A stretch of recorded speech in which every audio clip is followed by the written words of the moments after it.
So I have a question. A question for all of you. Does weather in an MMO make it more immersive?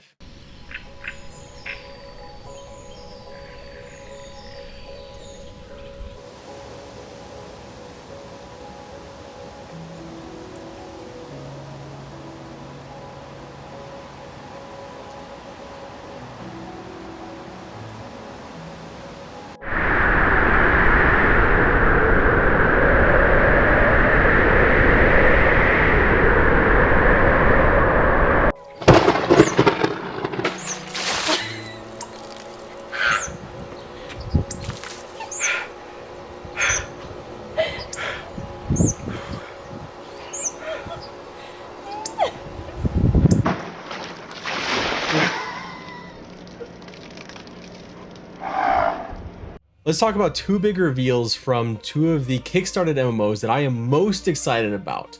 Both of these reveals came this year. We're talking about reveals about the weather systems in Pantheon Rise of the Fallen and Ashes of Creation. Both have invested time and money in weather effects. And now we have to ask the question is it worth it? Is it worth putting that much into it?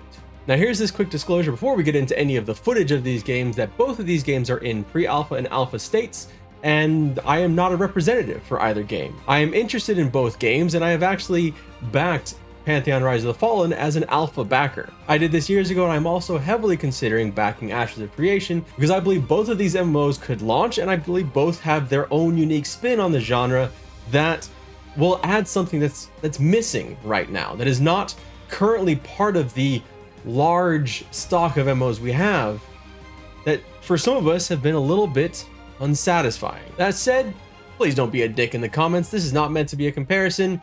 You like Ashes of Creation, fantastic. You like Pantheon Rise of the Fallen, also fantastic. Let's not be jerks to each other, okay? There's room for both MMOs. Instead of being mean, say something nice. What's your favorite animal? I like cats. I like cats. No one in the comments if you like cats. You're a dog person. Maybe, are you a turtle person? Turtles are cool too.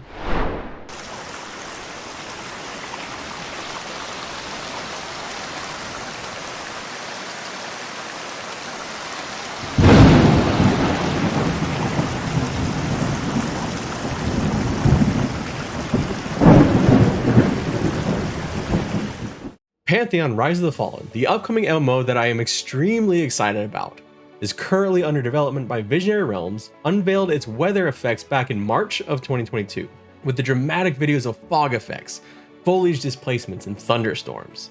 Essentially, the weather was transformative, making zones feel, sound, and look different. Take the fog, for example, which makes a huge difference in what you can see. Visibility is even more important in a game like Pantheon, which often talks about difficulty. That foggy day can be lethal, adding an immersive danger to the game. The weather effects bring a bit of fear and excitement that might not be there on a normal sunny day in the same zone. The same can be said of those thunderstorms, which darken the atmosphere and interrupt the soundscape. One of the things I liked most about the thunderstorms here was how the lighting and the thunder worked together the way you'd expect. Lightning brightens the darkened area, followed shortly thereafter by thunder, which rattles your ears and reverberates in your chest.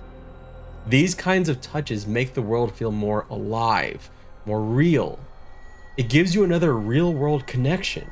It's something else that is replicated, a touchstone to make you feel more there, which is something that Pantheon Rise of the Fallen is going for. This game is not intending to be just a game. It is trying to be a world for you to enter and be part of. It's why so many of us are so passionate about seeing this game come to launch. It's small touches like this that show that the Pantheon devs are listening. They're making a game that feels difficult and real and social. But the weather, some might say, is cosmetic. But that's where I look at what Joppa said at the reveal of this weather. It's expected to be more than just a visual and an audio experience. Back in March, Joppa said, in terms of the way that it affects battle or the kind of things that grow after a fresh rain or, any number of things that, we can pull on and push on and yield and use and wield to create a a game world that you can interact with in all these various ways, we're going for it. So, like with most things, expect it to be more than just a visual experience.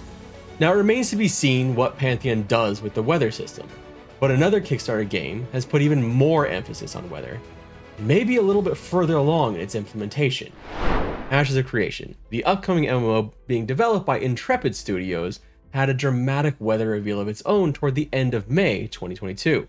They started by showing traditional seasonal changes across one area, the Riverlands. These seasons will be specific to different biomes, so it doesn't sound like there's a singular winter or summer, like regional difference in seasons in the real world. In the winter season, you can see the snow collecting all over the biome. The demo then changed the season, showing that snow melt as a storm rolled in, heralded by thunder. The foliage grew back and the season brightened, changing how it looked completely. Snow flurries were replaced by insects.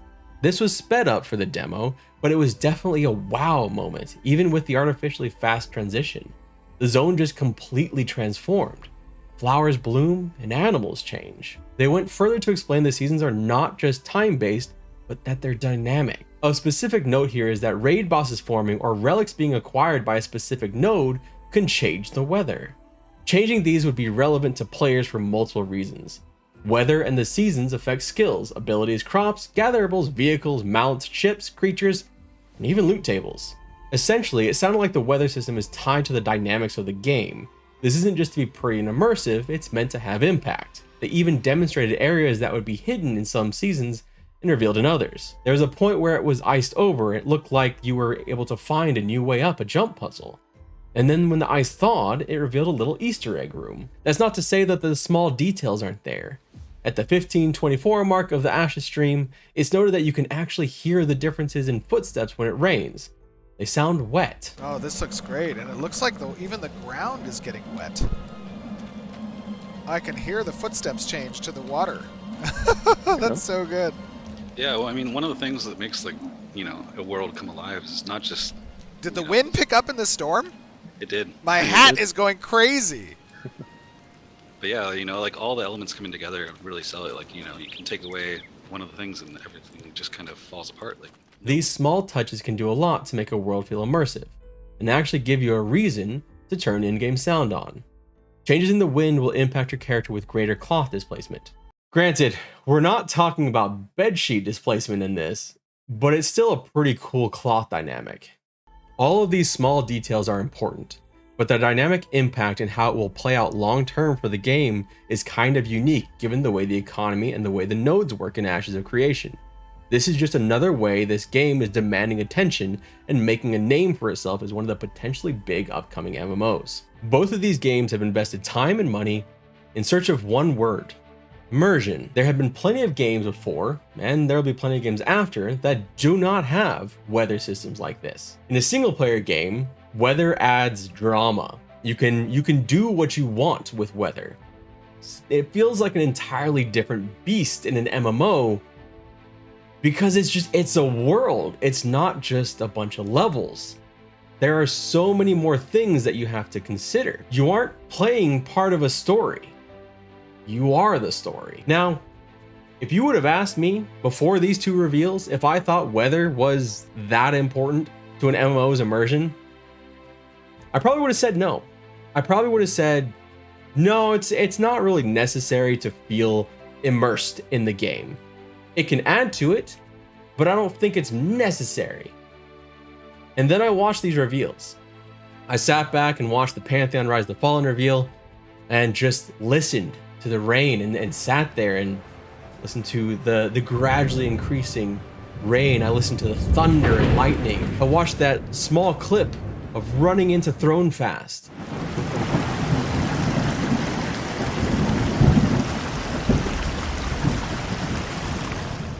I got lost in the fog.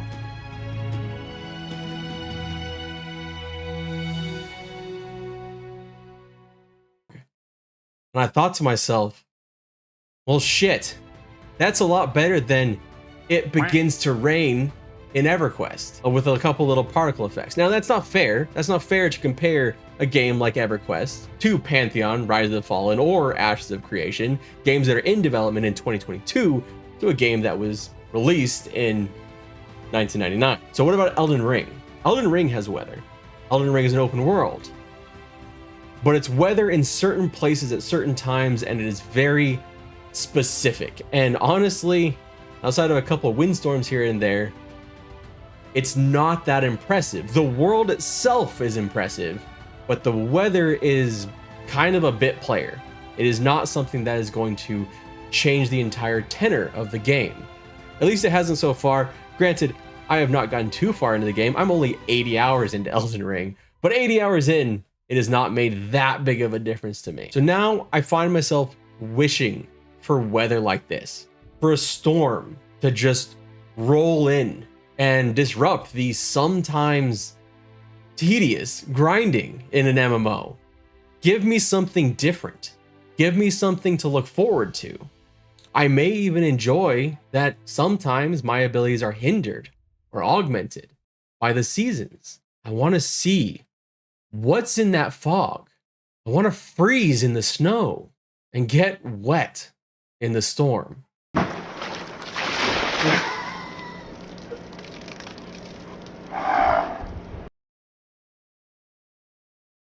Okay, maybe not that last one. Maybe that's a bit much. It's a bit excessive. But I see all the benefits. Weather, a good weather system, can make a world come to life. It can make it feel real. Between these two games, we're seeing somewhat different approaches. With Ashes of Creation, we have a bit more information. We have a lot more information. We had a 30-minute video on how the weather impact is going to be in this game. In Pantheon Rise of the Fallen, we got briefly introduced to it as it is in its beginning stages. So we haven't had a full-on. We just got to the teaser of how exciting it can be. I still remember getting chills from that fog scene. The dynamic integration seems to be a bit more established with Ashes of Creation. It is going to be an integral part of the game. It's going to be tied to so much of what you do, whether it's farming or whether it's nodes or the economy or even the traversability of zones. It sounds a bit more up in the air with what's going to happen with Pantheon Rise of the Fallen, but with Joppa's comments in the video, I think that there is a lot of room for them to add things as we go forward in the development. And keep in mind with both of these games, they are in active development. They are not finished games. And so things are subject to change, as with any video on games that I cover like this. But what do you think? Do you like the idea of weather in an MMO? And were you impressed by the weather systems seen here? Are you more excited about either game? Links to both these games are down in the description, along with the usual stuff. If you want to support me, you can, leave the like right there, or there's a link to my book down there as well. Actually, books, I have 2 of them. You want to know more about Ashes of Creation, take a look at this video over here. And if you want to know more about Pantheon Rise of the Fallen and why I'm so damn excited about that game, take a look over here.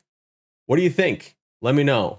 My name is Redbeard Flynn. Thank you so much for the gift of your time today, and I look forward to seeing you again next week.